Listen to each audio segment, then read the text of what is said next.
Students. तो जैसा कि हम सर्कल चैप्टर चल रहा है, मैंने बताया था कि उसकी वेरी वेरी इंपॉर्टेंट थ्योरम है 9.10 थ्योरम, वो मैं लेकर आने वाली हूँ, तो वो आज मैं लेकर आई हूँ। ठीक है, the sum of opposite angle in a cyclic quadrilateral is 180। तो सबसे पहले हमें ये समझना जरूरी है कि साइक्लिक क्वाड्रिलेटर कौन सा होता है। साइक्लिक क्वाड्रिलेटर जैसा कि हमें नाम से दिख रहा है, जो सर्कल के अंदर होता है। तो यहाँ पे हम क्या है, एक सर्कल, यानी जिस सर्कल के अंदर तो देखो कई तरह के ट्रायंगल क्वाड्रिलेटर हो सकते हैं, लेकिन जिसके चारों पॉइंट जो है वो सर्कल को टच करें, ऐसा साइक्लिक। तो हम ऐसा एक, ये एक साइक्लिक क्वाड्रिलेटर मैंने बना लिया है, ए बी सी डी। इसके चारों जो पॉइंट है वो सर्कल को टच कर रहे हैं, इसलिए ये एक साइक्लिक क्वाड्रिलेटर है। तो इसका जो गिवन है वो यही आ जाएगा, A B C D is a cyclic quadrilateral. Okay, A B C D एक साइक्लिक क्वाड्रिलेटर है। इसी तरह टू प्रूफ इसका आ जाएगा that angle A plus angle C is equal to 180 and angle B plus angle D यानी कि opposite angle का सम 180 हमें करना है, तो वो इसका टू प्रूफ आ जाएगा। अब यहाँ पे हम करेंगे कंस्ट्रक्शन, यानी कि हमें अपनी तरफ से भी करना है। क्या करना है? Draw diagonal of A B C D such that join AC and BD। AC और BD को हम ज्वाइन करके इसके डायगोनल ड्रॉ करेंगे। हम यहां पे इसके डायगोनल ड्रॉ हो जाएंगे, ये हो जाएगा इसके डायगोनल। तो अब हम सॉल्यूशन पे आते हैं। सॉल्यूशन हम किस तरह से करने वाले हैं, यहाँ पे हम अप्लाई करने वाले हैं आपकी 9.8 थ्योरम, जिसमें है कि जो सेम सेगमेंट में बने एंगल होते हैं वो इक्वल होते हैं, या फिर आर्क के द्वारा सेम सेगमेंट में बनाए गए एंगल जो होते हैं वो इक्वल होते हैं। जैसे यहाँ पे हमने ये ए बी आर्क ले लिया, अब ए बी आर्क से एक तो एंगल ये बनेगा, एक ए बी आर्क से एंगल ये बनेगा, तो ये दोनों एंगल क्या है, इक्वल होंगे, क्योंकि सेम आर्क से बने हैं। तो वही हम यहाँ पे करेंगे। यहाँ पे पहले आ जाएगी 9.8 जो आपकी थ्योरम है उसकी स्टेटमेंट। एक बात ध्यान रखना, मैं यहाँ पे जल्दी के चक्कर में टाइम सेविंग के लिए लिख रही हूँ, लेकिन आपको एग्जाम में ऐसा नहीं करना है। आपको एग्जाम में स्टेटमेंट लिखनी है 9.8 9.7 ये नहीं लिखना है, ठीक है। आपको इनकी स्टेटमेंट लिखनी है। तो 9.8 की स्टेटमेंट आएगी, angle subtended on the same segment are equal, ठीक है। तो यहाँ पे आ जाएगा, तो angle subtended by arc A B. अब हम ए बी आर्क की बात करें अगर, तो जो ये ए बी आर्क है, सबसे पहले हम क्या करते हैं, एंगल्स को नेम दे देते हैं ताकि हमें कंफ्यूजन ना हो। 1 2 3 4 5 6 7 एंड 8 ये नाम दे दिए। अब देखो, अगर हम ए बी आर्क की बात करें, तो ए बी आर्क से एक तो ये एंगल बन रहा है यानी एंगल 8, और दूसरा एंगल बन रहा है एंगल 5। तो ये दोनों एंगल इक्वल हो जाएंगे, एंगल 8 इक्वल टू एंगल 5, ये हो जाएगा हमारा इक्वेशन 1। ओके, इसी तरह अब हम चलते हैं angle subtended by arc BC। A B arc ले ली, अब BC आर्क से देखते हैं। BC आर्क हमारे पास आ गई है, ये है BC आर्क। अब BC आर्क से हमें दिख रहा है एक तो एंगल 7 बन रहा है, ठीक है, और एक इसी आर्क के द्वारा, एक सेकंड,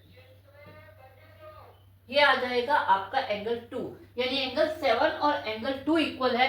लेकिन अब हमें एक चीज बिल्कुल ध्यान में रखनी है, देखो एंगल 7 एंगल 2 के इक्वल, एंगल 2 लिखे या angle 2 is equal to angle 7 लिखे, ऐसा नहीं है कि आप कुछ भी लिख सकते हो, ठीक है। आपको ये बड़ा सोच के लिखना है। कैसे लिखना है, आपको इतना पता चल रहा है 7 और 8 मिलके एंगल D बना रहे हैं, तो आपको जिस साइड आपने 8 लिखा है उसी साइड आप 7 लिखोगे, ठीक है। तो आपको इस हिसाब से ध्यान रखना है, जो भी एंगल आप ले रहे हो उसके साथ जो दूसरा एंगल मिलके पूरा कंप्लीट एंगल बना रहे हैं, ए बी सी या डी कोई भी एंगल, मतलब 1 और 2 एक साथ होने चाहिए, 3 एंड 4 एक साइड में होने चाहिए, एक साथ नहीं एक साइड में होने चाहिए, 6 एंड 5 एक साइड में होने चाहिए, एंड 7 एंड 8 एक ही साइड में होने चाहिए। तो उस हिसाब से आपको ध्यान रखना है और कुछ ध्यान नहीं रखना, ताकि बाद में जब आप ऐड करो तो आपका बिल्कुल सही बैठ जाए। तो यहाँ पे 8 की साइड में हम 7 लिखेंगे, ये हमारी सेकेंड इक्वेशन आ गई।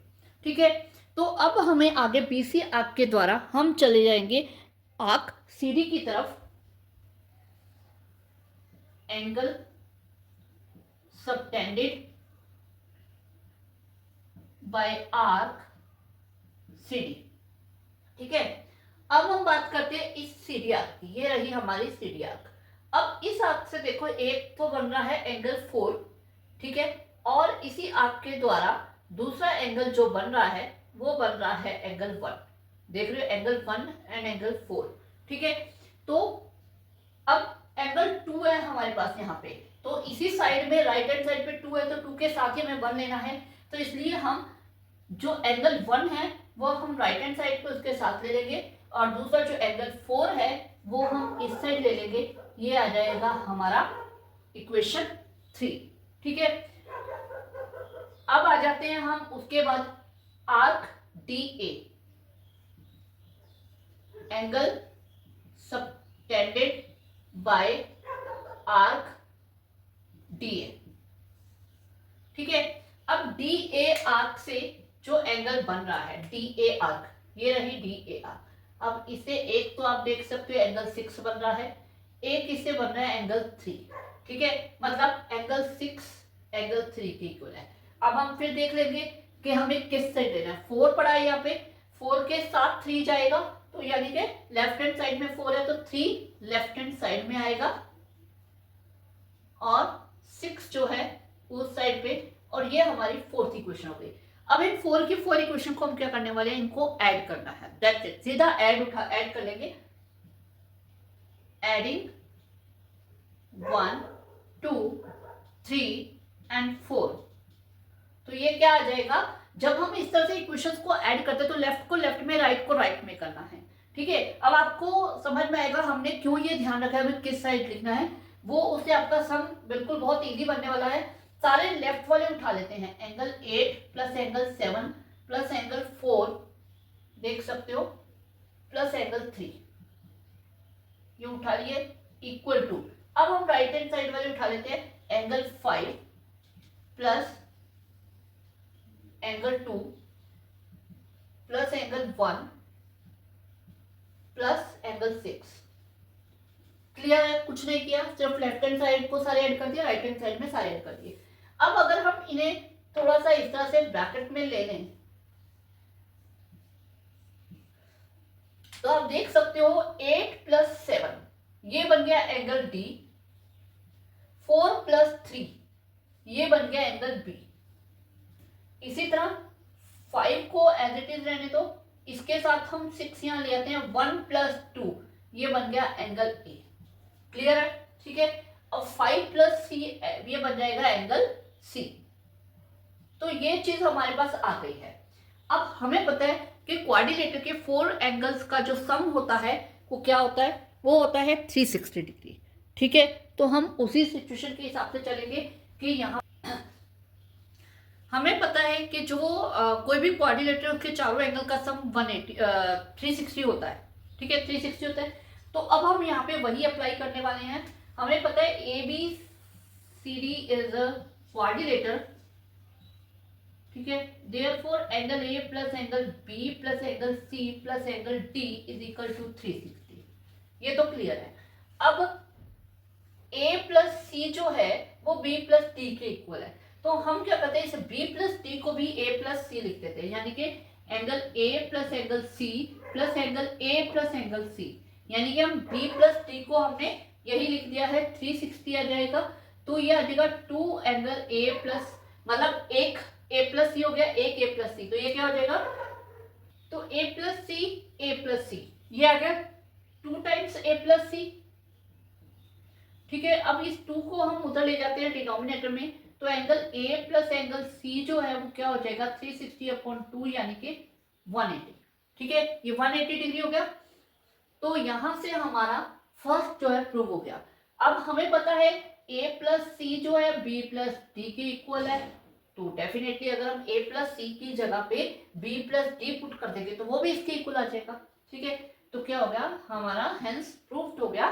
ठीक है, कुछ नहीं किया, सिंपल हमने एक ही ट्रिक को अपने माइंड में रखा है कि सेम आर्क से बने एंगल इक्वल होते हैं। तो सेम आर्क से सेम सेगमेंट में हमने सारी आर्क्स ले ली, आर्क्स के तुम सारे एंगल ले लिए, बस ध्यान रखा कौन सा एंगल किस साइड लेना है। फिर उनको हमने एडअप कर दिया, एडअप करके b plus D A plus C के इक्वल आ गया। चारों एंगल का सम 360 होता है, वहां पे b प्लस डी को a प्लस सी में कन्वर्ट कर दिया और उससे हमारा जो हमें प्रूफ करना था वो आ गया। क्लियर हुआ? ठीक है, अब हम करने वाले हैं एक सम जिसमें यही साइक्लिक क्वाड्रिलेटर वाला ही पुट होने वाला है। ओके, मैंने लिया है एग्जांपल नंबर 5 जो आपकी है, ये साइक्लिक क्वाड्रिलेटर के ऊपर ही है। ठीक है, prove that the quadrilateral formed by internal angle bisector. मतलब हमारे पास ये एक क्वाड्रिलेटर एबीसीडी है, इसके जो इंटरनल एंगल्स है उनके जो बाइसेक्टर है, दैट मीन क्लियर कट है, ए एस एंगल ए का, बी एस एंगल बी का, और सी क्यू एंगल सी का, और डी क्यू जो है वो एंगल डी का बाइसेक्टर है। ठीक है, ये क्लियर है, ये बाइसेक्टर है। बाइसेक्टर से जो ये क्वाड्रिलेटर बन रहा है, ठीक है, तो वो एक साइक्लिक क्वाड्रिलेटर है, ये प्रूव करना है। अब साइक्लिक क्वाड्रिलेटर कौन सा होता है? जिसके ऑपोजिट एंगल इक्वल होते हैं। ये 9.11 हमारी थ्योरम भी है कि अगर किसी क्वाड्रिलेटर के ऑपोजिट एंगल का सम 180 है, सॉरी इक्वल मैंने बोल दिया, अगर किसी क्वाड्रिलेटर के ऑपोजिट एंगल का सम 180 है तो वो एक साइक्लिक क्वाड्रिलेटर है। ठीक है, ये हमारी वो थ्योरम ये कहती है। तो यहाँ पे हम यही करेंगे कि इसके ऑपोजिट एंगल का जो सम है उसे 180 प्रूव कर देंगे, तो ये क्या हो जाएगा, एक साइक्लिक क्वाड्रिलेटर प्रूव हो जाएगा। तो यहाँ पे हम ले लेते हैं सबसे पहले, देखो इसमें जो गिवन है, गिवन में हमारे पास सिंपल सी बात है, क्या चीज दे रखी है हमें, यहाँ पे दे रखा है ए एस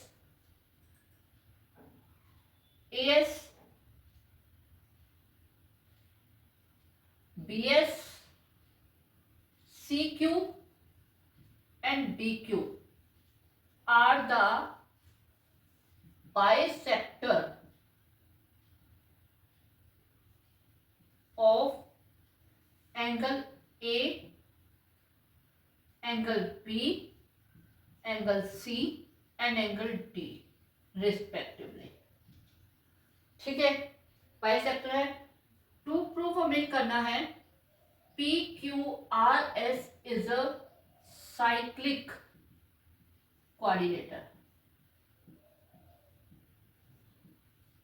ओके, तो हम चलते हैं हमारे सॉल्यूशन पे। सॉल्यूशन क्या है इसका, या प्रूफ क्या है इसका, क्या करेंगे। अब सबसे पहले हम क्या लेते हैं, ये ट्रायंगल ए पी, जो हमारा ट्रायंगल ये ए पी डी ट्रायंगल है, हम इस ट्रायंगल को ले लेते हैं।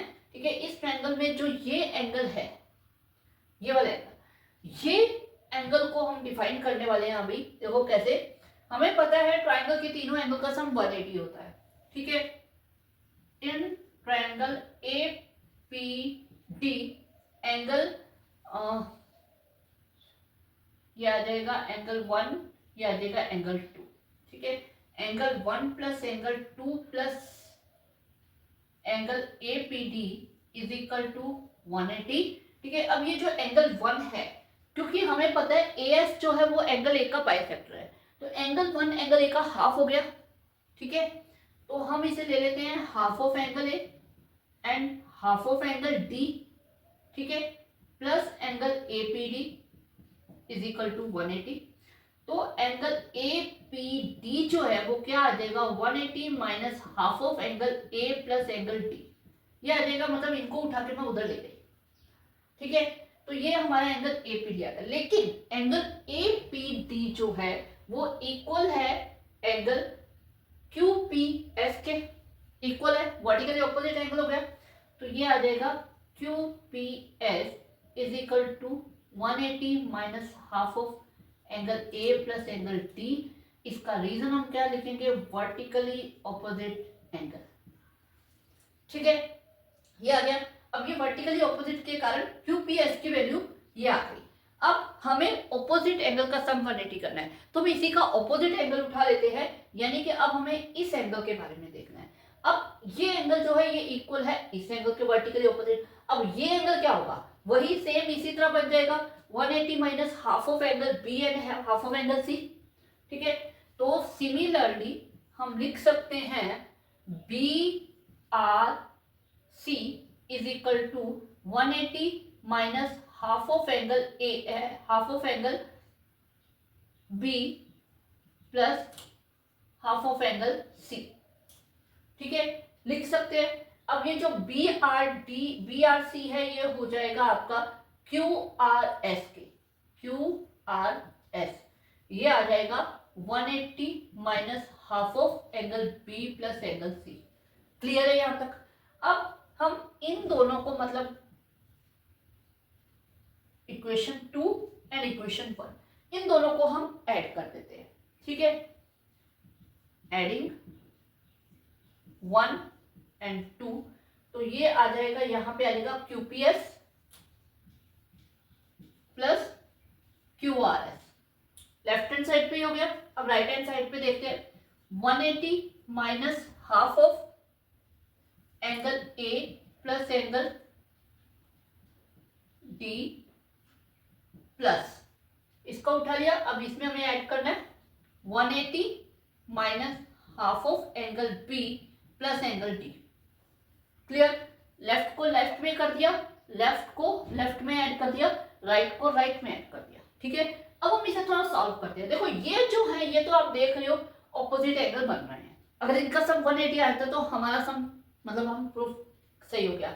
तो यहाँ पे हम किस तरह से ले लेते हैं 180 एंड 180 ये हो जाएगा 360 माइनस हाफ हम कॉमन ले लेते हैं। हाफ हमने माइनस का हाफ कॉमन ले लिया तो ये सारे आ गए angle A, angle D, angle B, angle C, यानी कि ये सारे जो हो गए ये इस क्वाड्रिलेटरल के चारों एंगल हो गए। अब क्वाड्रिलेटरल के 4 एंगल का सम क्या होता है 360 होता है, तो पुट कर देते हैं 360 माइनस हाफ ऑफ 360। अब इसको हमने काट दिया, ये आ गया 180, तो 360 माइनस 180 ये हमारे पास आ गया 180। तो आप देख सकते हो कि this plus this equal to 180 आ गया। ठीक है, सिमिलरली हम प्रूव कर सकते हैं angle Q plus angle S is equal to 180। Therefore PQRS is a cyclic quadrilateral. Clear हुआ? ठीक है, मैंने एक ऐसी एग्जांपल ली जिसका जो काफी इंपॉर्टेंट है, एग्जाम में देखी गई है, और दूसरा बच्चे जिसका डायग्राम देख के डर जाते हैं कि इसको कैसे प्रूव करेंगे। तो इतना टफ नहीं होता है, सम थोड़ा बस समझने की देरी होती है। ओके।